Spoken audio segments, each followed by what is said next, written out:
Roadman, welcome back to today's episode where I have the pleasure of sitting down with one of the fastest time trialists the UK has ever seen, Mr. Matt Bottrill. Matt has racked up some scary personal best times in 10 mile, 25 mile, but he's not only clinched these crazy times and a bunch of national titles along the way, he's also made significant impact as a coach. I have first-hand knowledge of this. He's worked with some of my friends and I've seen the transformation he made in them.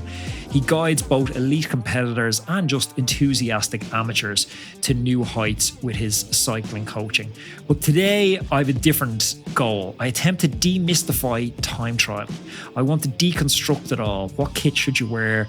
What wheels should you use? What tyres, at what pressures, what chains, the works. We're going to get into it all. Before we do, to support this podcast, please check out our sponsors in the description below. And now, my friends, it's Mr. Matt Bottrill.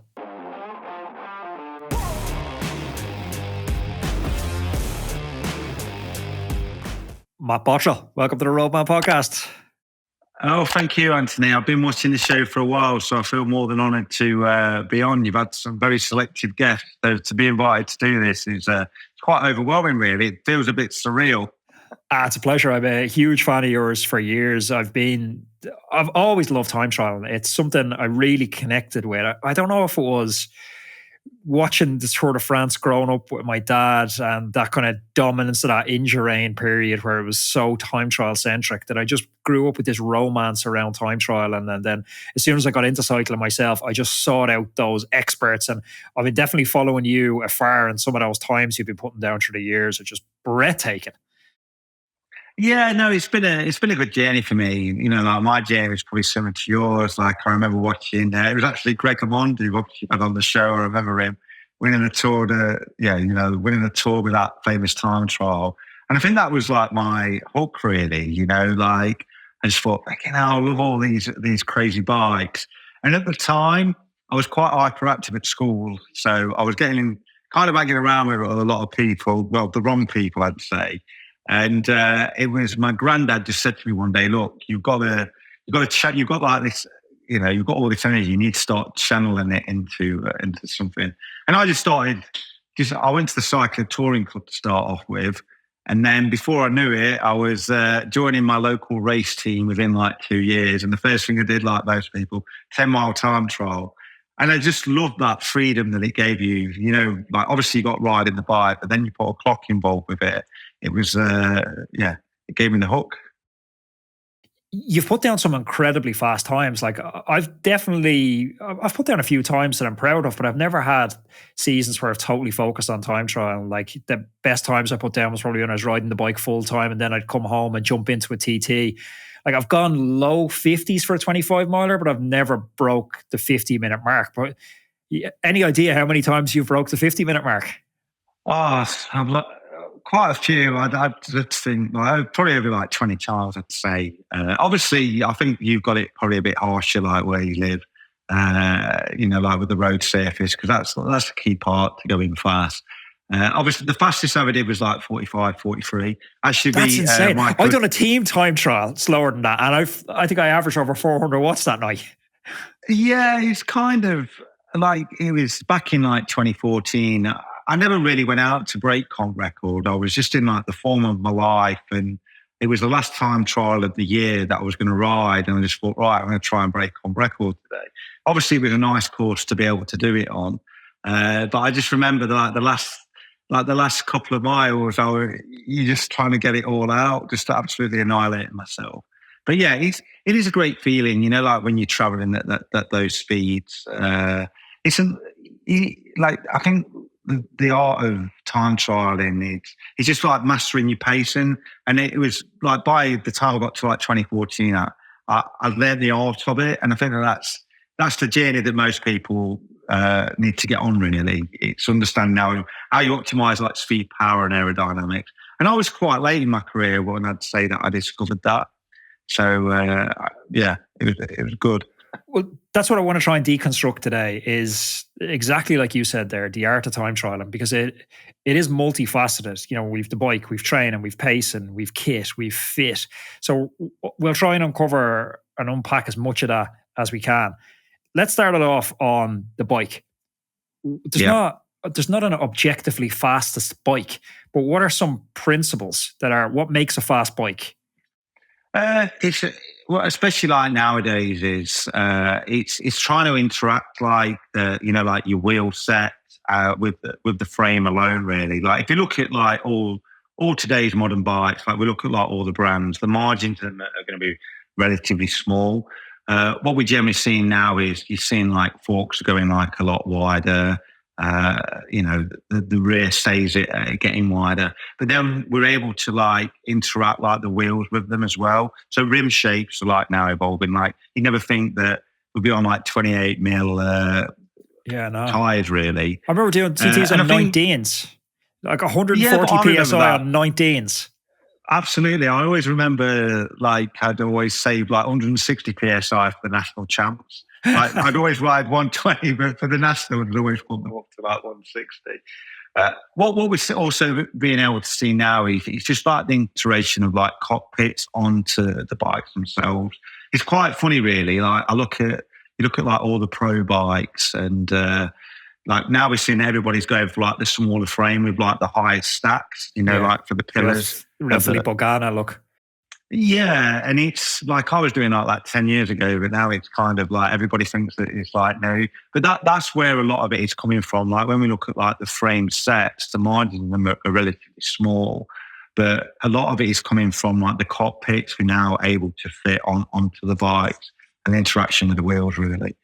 But like you have led so much of this innovation. Like that's something I noticed years ago, that you were riding very small bikes with these cockpits that we're now starting to see, the best TTers in the world doing.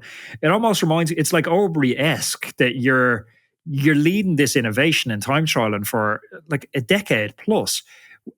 Where does that come from? How are you? I think that's quite nice for you to say that. It's like everybody thinks that like now a lot of people think it's new, but if you followed like the journey, it was kind of like my obsession to started with it. It was like I've always followed the sport, but I never knew how to get aero, and I never even knew how to ride power. This is back in like 2010.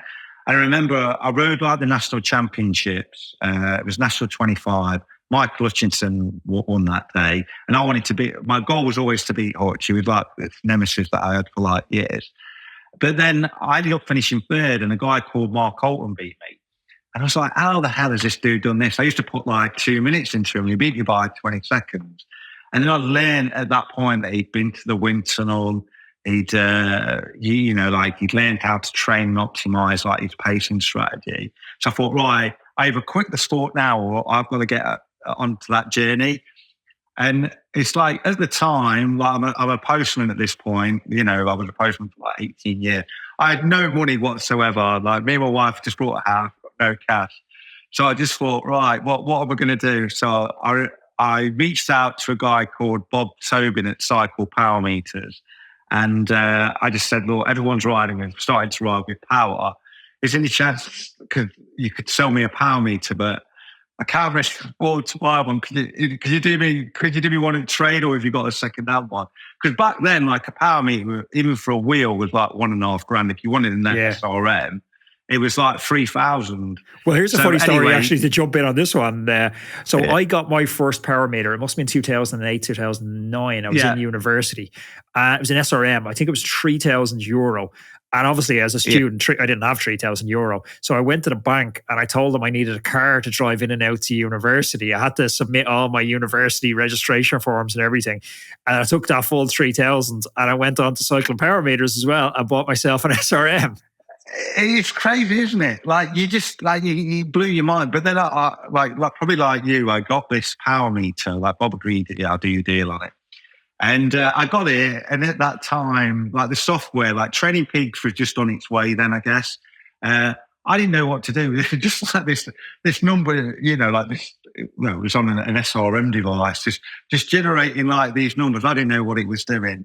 And then I asked Bob, look, you're trying to rent out power meters. How about I advertise your business and you train me to be like national champion? I can't afford a coach, but would you be interested in coaching me and I'll advertise your business? And luckily he agreed to help me. And then the journey kind of started from them, really. Like the first thing he said, right, you need to, you need to lift your hands up. I was like, okay, I'll do that. Because I was riding like it's really flat position. I was like really exposed. And he comes on. Then you've got to train this. You've got to roll your shoulders in. I was like, you've got to do a shrug. I was like, what the hell is a shrug? Like, and how am I going to sustain that? So, you're trying to gain like this position. And so, oh yeah, I can shrug. And then I started training in front of the mirror, like I'd hold this position as long as I could. And then, the results started coming. Like you could dramatically see this time starting to come down. And then I kind of, from that point, the next thing he said, right, we need to get you into the winter. And I'm like, oh my God, there's no way I can afford to go to the winter. And luckily, one of my best mates, he just said, look, he's got his own company. He said, I'll pay you to go to the winter. This is your opportunity. And I went to the winter, and that's when I met Simon Smart at Drag 20. And he was the guy that kind of, he rolled me into the position. And I think that's the big, the art. You go to the winter where you learn quite a lot. And then I understood at that point, like, okay, realistically, I've got 3 positions that I can utilize like on the course, and I can utilize the power like in different ways, really. And then if I can train my body to adapt to all of this, then I'll be able to cut the times down. And within like, it probably took me a year and a half to kind of master that. And then the time just started to plummet. And I have got a very, people that know me, they'll know that I've got a very obsessive personality. So if I get into something, then that's it. I'm like hooked and I want to be the best at it. And that's what I'm obviously doing today. It's trying to help people understand those rules, really.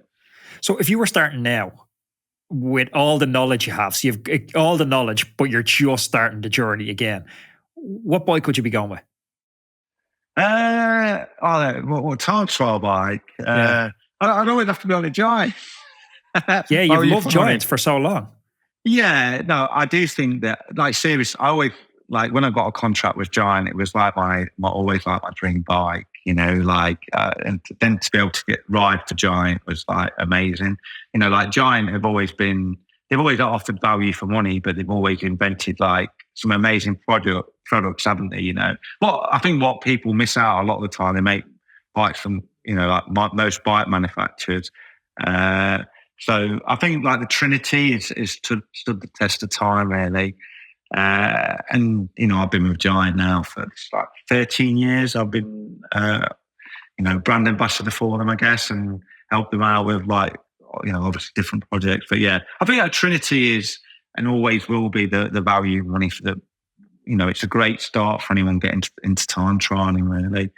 Do you think someone needs disc brakes, or are rim brakes still good enough for time trial? Not in time trialing in general. Not for the races that we're doing in UK and Ireland. You get like when it's a bit more technical, I'd say that then it kicks in. For triathletes, it's probably a win-win situation. But we don't necessarily need disc brakes. But obviously, that's the route that it's going to go. It's inevitable, really, isn't it?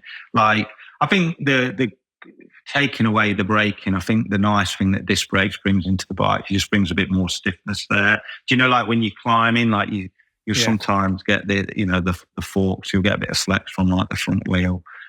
Is there an aero penalty? There used to be, like initially, I think, people were just sticking with the frame sets they've got and then bonding on like the brake. But like now, everything's just transformed, really. You're optimizing the brakes around like the bike themselves. And then because we can innovate on wheels quite a lot, you construct those 2 items together, you probably gain another 3 or 4 watts in like a frame set overall with that combination. See, I don't think a lot of us think about wheel frame combos the way you do. Like wheels have always been an afterthought for me for time trial, and maybe it's a measure of how broke I was, but I always managed to scrape together a frame, and then we might have one set of wheels between like 3 of us, and we'd swap them around depending on who was time trialing. Talk to me about matching the right frame with the right wheel. How important is that? Yeah, it is quite important. And then trying to get the interaction of like the tyre. If you look at like all the big brands now, they're all trying to innovate like wheel systems, or they'll work with like a specific wheel brand to optimize like the bike. But there's a lot more around like the interaction of like, like the tire around like the rim itself. So I think that's where innovation will go more and more. Like for like a lot of brands, I think if you want to optimize it, that's where you've got to go. And I think we'll see like brands start optimizing like on tires. Like there's certain companies that are already doing that, but I'd say that they're probably, they're not matching like Conti or like Victoria on like rolling resistance. But I think over the next few years, I think that's the biggest area that we can make transformations on, like on bikes themselves, really. So there's not a objectively fastest tire. It's the fastest tire for those wheels. Yeah, so I think that's the thing that everybody Googles, like rolling resistance facts, don't they? That's the first thing that they go for. But it's more about matching them, like the rim shape with the tire to the rim. If you get those interactions correctly, and sometimes it could be that you might run one brand of tire on the front, and you could run like a different brand on the rear, really. But I don't know about you. I kind of like if you've got, I could have a tan wall and a black one on the back. You know what I mean? That would do my OCD in. Well, okay, so let's stick with your bike. So just so people have an idea of what you think is the fastest combo. So you're running the Trinity from Giants. What wheels and tire combo are you running? Yeah, so like at the minute, we've moved over to like using Cadex wheels. So they've got like their new 4-spoke and their disc wheel, and again they've interacted it around like the bike. Like I don't know if you remember like 4-spokes or a 3-spoke like years ago. You take one of those out, and you'd be like hanging on for grim death. But the new rim shapes like are so wide now, like around like 25 to 27 millimeters, like the actual rim. But internally, they're quite wide. Same with the rear wheel. Like like this, you want to be on like 26 mil tires now. Really, that's the optimal shape for them. So I've messed around with tires quite a bit, and I'm still doing it at the minute. Really, like I've always loved the Veloflexes, but like rolling resistance wise, you struggle to beat there. They're a bit more fragile, but remember your old tubs, they just still got that zinging, like when you go along the road. The Conti TT, again, I find that's like a really good rim. A really good tire. It kind of interacts with that rim shape like quite well. And then Victoria have just launched their new Victoria Corsa Speed Pro, which I'm testing that out at the minute. It seems like a really nice tire, really. I think the hardest part that we have got at the minute, we're just in this weird place of like going to hookless, but we've got the technology in the rims, but the tires are, it's a big debate at the minute. The tire technology is evolving, but it needs a bit more, I guess. Is everything tubeless? All the fastest stuff tubeless now? Yeah, I don't think that. Yeah, I would never go to. Because running like latex tubes, like everyone's come away from tubs now, haven't they? Really, there's a few out there. I think in the next few years, it'd be interesting to see if we can even get tubs. But yeah, I run everything tubeless. I love it. Like you can just run at a lot lower pressure, can't you? Like you can feel it. It's just that interaction. Like I can really, you get a sensation of like how the bike's handling. I think, like if you're a really good bike handler, like the biggest thing that I've noticed is like, like when you go into like the corners, it's just like how you carry the speed through like the corner. Because you can run at a lower pressure, it gives you confidence a little bit. I still have some tubeless aging up in the attic if you need them. Yeah, it's kind of, I'm probably the same, man. Like you kind of hold on to them, don't you? You're like, maybe they'll come back in one day. They're like up there like wine. I did like tubs. I used to, there was an art of like sticking a tub on. I it was quite relaxing, wasn't therapeutic. It? Yeah, I'm the same. Man, maybe we're the same. Like, I used to find like sticking on tubs like quite, therapeutic in a weird way. Yeah, I had my own process. I used to go with 3 layers. I'd put a layer on the rim, I'd put a layer on the tire, let them dry, and then I'd come back along with a wet layer. And it was, there was something romantic. Maybe it was the fumes from the glue that made it feel so romantic. I totally agree. Yeah, it's a good kick. Yeah, no, that was always the art, wasn't it? And, but yeah, it's a dying art now. Hey Roadman, excuse the short interruption. I love riding the bike, but on account of being so busy with the podcast at the moment, I'm now what's called a time-crunched rider. I never thought I'd see the day. But I have a tool. I'm using Wattbike to keep myself sharp and on point with specific sessions to maximise that available training time. I have a Wattbike Atom right here in the recording studio beside me, and when I have an hour in between interviews, I jump on. It's removing all the friction points for me. There's no more 10-minute setup, unfolding legs, banging my knees off stuff, getting my hands dirty, the usual connection issues. It just works every single time. The Atom's perfect for virtual racing as well because it has crisp gear changes, it has 1% accuracy, and it has max gradient capability of up to 25%. If you're looking for an indoor trainer, I honestly couldn't recommend this any higher. I've been using a Wattbike since 2013. Honestly, it's the last indoor trainer that you're ever going to need. If you head on over to wattbike.com now and use code ROADMAN10, that's ROADMENTEN, and that's going to get you 10% off your Wattbike. Okay, so we have our bike wheel tire setup. I've had Josh Portner on from Silka, and he could talk to you for 6.5 hours about chain waxes and lubes. Yeah.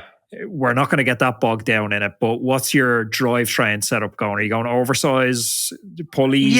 What chain? Yes. Wax chains. I was doing that 10 years ago, with a cooker pot. I kind of use, I've used all different waxes really. Generally, I think that where it all gets lost a lot of the time, I still use a ceramic speed chain, and the reason for that is all the chains that number one, they're all unpegged, but then they've had a running in process. And I think if you can do that, you run them in for 200k, and then I think that's the art that everybody needs to realise a lot of the time. You're better off to run the chain in, and then you can, if you're going to put it in your cooker pot. Do it that way, because that's the art of it really. Oversized pulleys, I've been running them again for the last 12 years. Do they make a difference? It's marginal, isn't it? Obviously trying to reduce friction. The first one I ever got was the burner one. Do you remember the burner rear mat? I do, yeah. They were badass. They were and now I've just got a ceramic speed oversized pulley. I think one of the biggest things is that, everybody goes on about the bottom brackets and the pulleys. It's actually the wheels that make the biggest difference, but it's kind of probably the most expensive one to kind of upgrade, with the bearings. But I do think they're kind of the marginal gains, aren't they? Do you know what I mean? I think if you read some of the facts that they're going to give you, some of them are quite big claims, but yeah, some of them are ridiculous. You can definitely tell the difference. Yeah, you can definitely tell the difference. So, I don't from a wax chain, or even using UFO drip. I'm racing tomorrow. I've got I've just put some UFO drip on the chain. Silk do their own version of it, but it just makes the change a lot crisper, doesn't it? And if that's a psychological advantage in your head, then it's definitely worth taking. And is the move from a Shimano pedal to reducing the stack height to using something like a Speedplay Zero, is that a move worth making, or is the net risk maybe not worth it if you're using Shimano on the road? Yeah, I've been on Speedplay for 16 years, so it's kind of a hard one. I think for some people, there's when you're on a Speedplay pedal, obviously you've not got the same connection. Some people struggle with that, you've still not got that downward force on the bottom phase of the pedal stroke.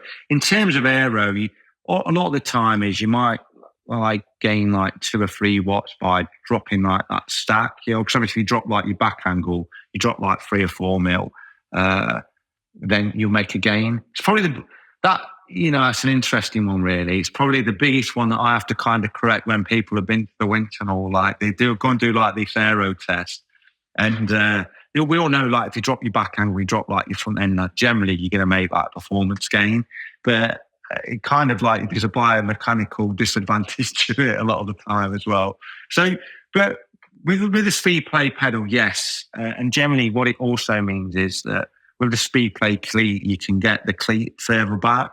So obviously, some people, if they like quite towy when it comes to riding, it can help with like that pedal efficiency as well. I think it'd be good it's always something that I would love to be able to do is kind of like, you get like this athlete, you optimize like the bike fit, and then we can measure like the peak torque of like how they're producing the power at the pedal stroke, whilst sitting on the saddle with a pressure map and optimizing it all. Maybe I'd like to think that we get to that stage, but at the minute we're a long way off it. Maybe a long way off that, but what has improved so much in the last 10 years is kit. It seems like almost every brand now has a really fast speed suit, when even back 4 or 5 years ago, there was just one or two clear market leaders. Do you have a preference now? I think the data I've seen, I think it was an Enduro Encapsulator was still the fastest, but I think it's banned in UCI. Yeah, like I was with Enduro, like we developed, like, so I worked with Enduro for like Enduro and Drive 2.0. So it was myself and like Alex Dowsett. We were like the test pilots for the Enduro kit. And then the Silicon Trip was, it was kind of game changing. It was, and even till today, it is like one of the fastest suits that's available. We've just started working with we've moved over to like no pins now, and they've got some amazing kit. Like I've just had a custom suit made for myself, which is I tried it on, and I think that's the big area that like there's all like these suits, because you can have it custom scanned for yourself, then that's a big advantage. And then obviously, everyone's got this move now to the base layer, which it's basically just like a silicon trip that like you wear under your clothing, really.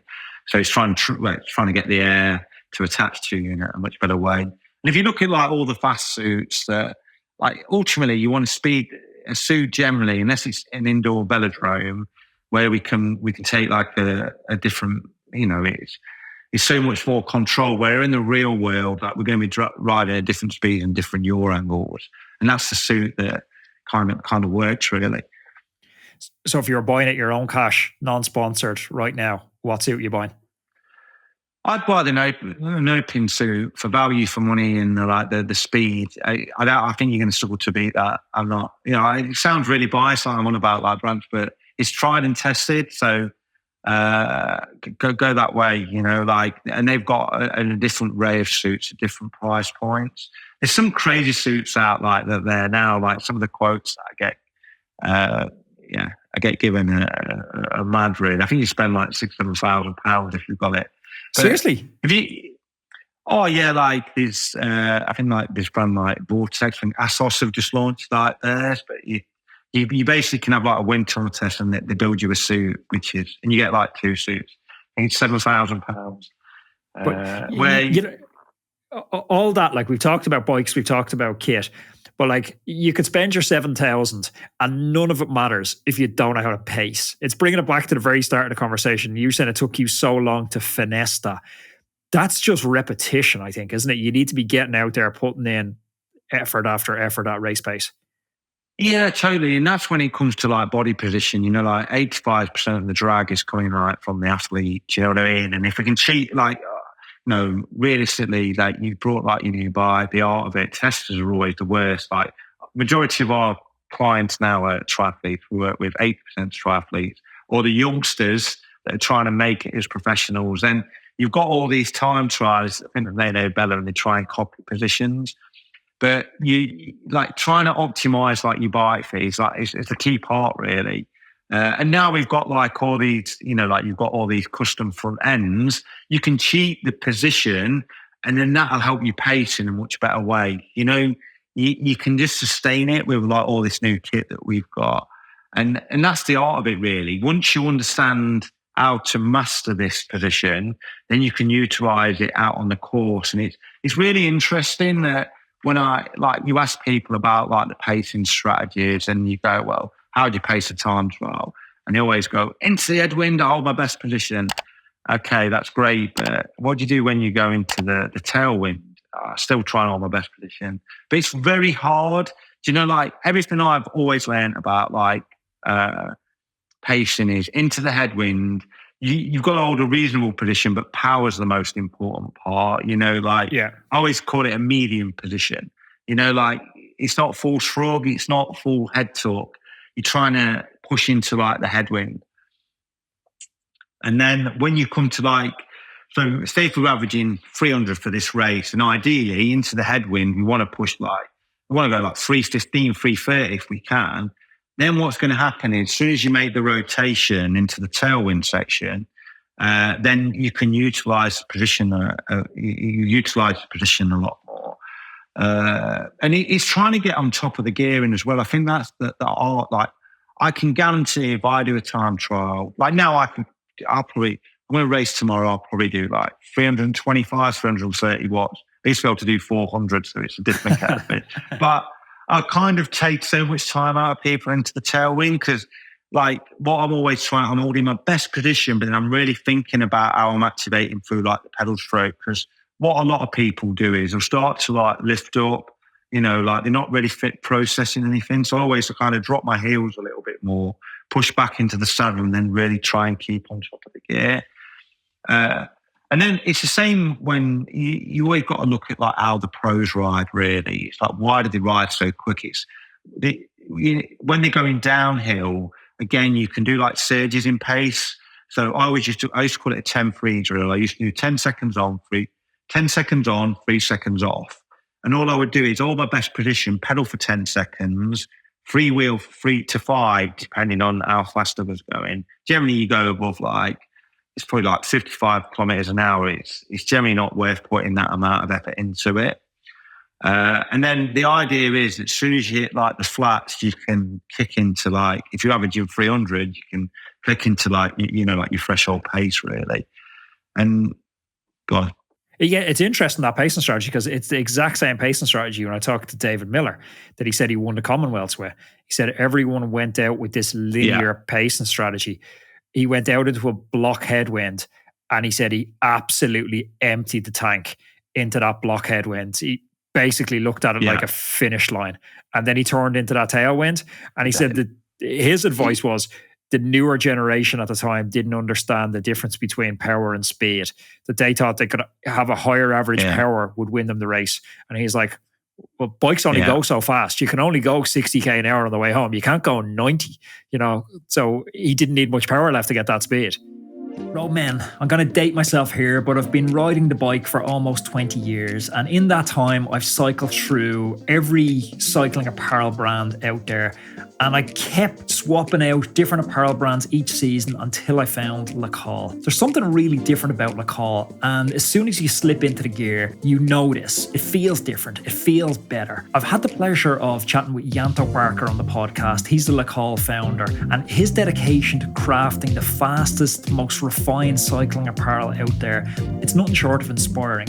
Yanto isn't just trying to create gear. I get the feeling he's actively and obsessively trying to perfect cycling gear. Trust me, as soon as you slip on the LeCol kit, as soon as you zip up that jersey, you can feel that commitment. The proof for LeCol, it's in the pudding. This is the same kit that Jay Hindley wore when he clinched overall victory in the Giro d'Italia. There's a confidence that comes with wearing apparel that's been battle tested and podium proven in races like the Giro d'Italia. Trust me, feeling good on the bike means you're going to perform better. If you have a second, I highly advise you to jump on over to lecol.cc and check out their amazing range of kit and experience this feeling for yourself. Yeah, totally. And it's like I worked with like Lotto Soudal for like 4 years, and I remember explaining like this pacing strategy. You can imagine go to this Belgian team and it's still like 175 cranks. And I remember explaining, and they're all like looking at me gone out, and I was saying, look, this is what you've got to try and master into like your time trialing. And some of them brought into it, others didn't. But I couldn't believe, like, once they understood, like, the pacing, you know, I was working with, like, Victor Camponet, Tim Wellens, Thomas de Gent, and they started winning like World Tour time trials.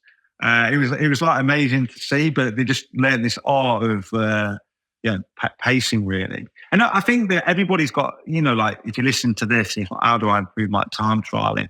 Then just experiment. Like if you like this, like this guy that goes and does, or female that kind of does like your 10-mile local TT every week, try it in different ways, because generally you're going to find like 9 times out of 10 the wind blows in like the same way, and just see like, can you shave like time off it?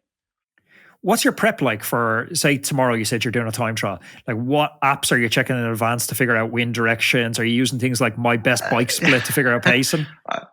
I kind of wing it now, mate, but I've kind of had a few years out of it. But yeah, if I had like this athlete that, like to me, it comes like dead natural, but like Best Bike Split, I utilize that like all the time. It's really, where it does struggle is, say in the UK, like dual carriageway, loads of CDA, like so much that like Best Bike Split, it can't handle. You can't believe that you can have a CDA of like 0.15 when you're on a dual carriageway. Obviously, if you get traffic involved, that's where it struggles. My windsock, generally, I use that. I think that's really good for like wind direction. So I'd send like an athlete a link to the, like to the side. This is the wind. This is what you need. This is the way that you need to pace it. Me personally, tomorrow I'll just go, it's headwind out, tailwind.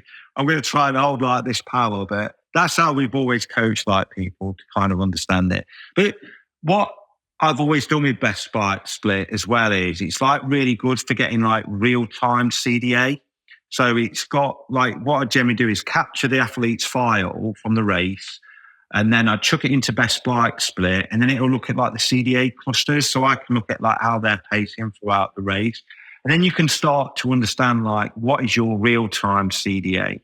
It's like if somebody says to me, oh yeah, I've been to the winter and I've got a CDA of 0.17. Great, mate. How long did you do it for? 3 minutes.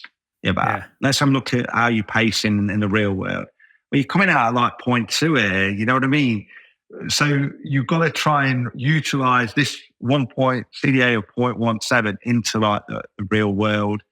And that's the art of it, really, understanding like what you're doing in real time. And then you've got to learn from the failings that you have, I'd say. Because a lot of people just keep bashing it out, don't they? Oh, I'm not improving. You hear them arguing at the result board. I'll see it tomorrow. Oh, I went 1 second faster. 1 second slower. My mate beat me. Okay, well, how are you going to beat him? It's kind of, learn from the failings and you'll get better at it, I guess. So if you're going out tomorrow and say you said it, we'll pick up a fictitious number, say someone's going out at 300 watts. It's a typical 10-miler, 5 mile out into a headwind, 25, 30 kilometre hour headwind, quite a stiff headwind, coming back into the tailwind. What's your distribution of that power on the way out? What advice are you telling someone to ride it on the way out power-wise? So I'd always try and, like, a general rule of thumb is you want to go 10 to 15 watts higher out into like the headwind section, and then you'll come back and you'll probably lose like you probably end up like doing 290 to like 300 into the tailwind. So that's the general rule of thumb for it a lot of the time. Where it becomes really hard, and this is where most people blow it, is if it's tailwind out, headwind back. Yeah. Because you get dead excited at the start, then that's the art of like the time trial. And you've got to, like, when you roll off the start, you've got to be thinking, I'm going to hold like the best position. And then I generally say that, say if you're going to average 300, you might go like 295, 305. Like you've got like this little bit of a window, but just don't go off like a train. And especially if you've got like a downhill start, like saying some of the UK time trials, get like downhill start, it's pointless you going off at 400 watts for like the first minute or 2 minutes. If you've got this tailwind section and you're doing like 55, 60 kilometers an hour, you're just wasting energy. Do you know what I mean? Like, but we all know that save it. feeling. Like, I remember going off ramps and I'm like, all right, I've got to go out conservative. And then the first time you look at the power meter, you know, you're out of the saddle, you're getting up to speed. Then you settle into the bars and you look down, you're like 5-10 watts. You're like, actually, this doesn't feel too bad. This is pretty good. Yeah. And then it's like, right, I better dial this back a bit. I know I can't hold this. Then you're sitting at like 430. You're like, I feel pretty good here. Fast forward like 50 minutes later, I'm holding on to 310 coming across the line, absolutely dead. Yeah. It is like, it's funny because adrenaline, especially, it's like you see all these athletes, don't you, that they do like these amazing rides and it comes to the nationals and they just crack. Yeah. Do you know what I mean? They can't handle like the pressure. So yeah, it is, but it's mastering those controls, isn't it? You know, like it's like being in the bunch, isn't it? You know, like you've got like all this tactical awareness and you've got like all these matches that you're going to strike and it's how you utilize them. You know, like within like the race, like time trialing is a bit easier to get because there's less people against you when you're in like the bunch. But at the end of the day, you've only got so many matches that you can strike. And it is an art now where years ago it was more about the strongest guy would always win. Where we're not in that situation anymore. Do you have a mental strategy in these? Like, are you going through any sort of kind of mental pacing framework where to motivate you or to get the most out of you, or are you just solely focusing on the effort? To me, like, I don't get it as much now. It's kind of like I'm doing this to enjoy it. You know what I mean? But like if I was at the peak, when I was racing, I was focusing on that peak. Like I'd always need one person that I would always focus it at. Like back in the day, it was like Hutch. So my process was like, how do I fucking beat this dude? That was like my mental picture. But that's how I work. I'm quite like people. They utilize things in like different way. That was like the goal, but to do the training, then I always touched on experience that I've had in my life. Really, you know, like when I was at the peak of what I was doing, I lost my granddad at that point, who was like my best friend, and I wanted to do it for him. Do you know what I mean? So my focus was just going through because. Yeah, trying to push through the back barriers. Does that make sense? He was kind of because everyone's going to hit a pain barrier, especially like in a time trial. But you've got to have a personal focus to go beyond like the barrier. And I don't think that doesn't come from training. It's something that you can touch upon. And for me, it was just right running on emotion. You know, like I was always trying to do it for somebody. Ultimately, I was trying to beat somebody. I still get those feelings today. You know, like if someone crosses me or says something like, "Oh, that Bottrill dude, he's old now, he's past it." Right, I'll get on a mission and I'll go, right, I'm going to show you. It might only last for like a few weeks, but I can get on those missions. But that's what makes cycling so magical, isn't it? Like I used to think it was just about elite performance, that it was all about stepping up this kind of metaphorical ladder that you had to go from Cat 3 to Cat 2 to Cat 1 to going abroad to France to trying to get a pro contract. But everyone's goal is so important to them. Like your goal of going out tomorrow is as important as Pogacar's goal of performing in the Tour this year. It's so personal to each of us. It is, isn't it? And I think that's what makes cycling like so unique. Really, it's the fact that it's just a personal goal to you, isn't it? You know, like, and if you're on like that mission and journey, then it feels like amazing. Like in our heads, we're all like. Vanderpool, like doing 60 kilometers an hour. But then reality is when you've seen the video, it doesn't quite look like that. Yeah. I think that's what we're always striving to do. Like I'm 46 years of age now and I've been through this emotion of, you know, like so many highs and lows. Like for the last 5 years, I've not raced like loads, but I've kind of missed it a little bit. And it's like this year I'm like, you know what? I'm going to have a bit of a blast out and just enjoy it. Kick some ass. One of the time trials fastest men. Matt, really enjoyed this. We'll definitely have to get you back on the podcast. Thanks for your time. Oh, no worries, Anthony. That's awesome, mate. Thank you very much for your time. If you enjoyed this video and you want to keep binge watching the content, check this video. It's a cracker. Also, don't forget to subscribe to the channel. That way I can catch you in the next one. See you then.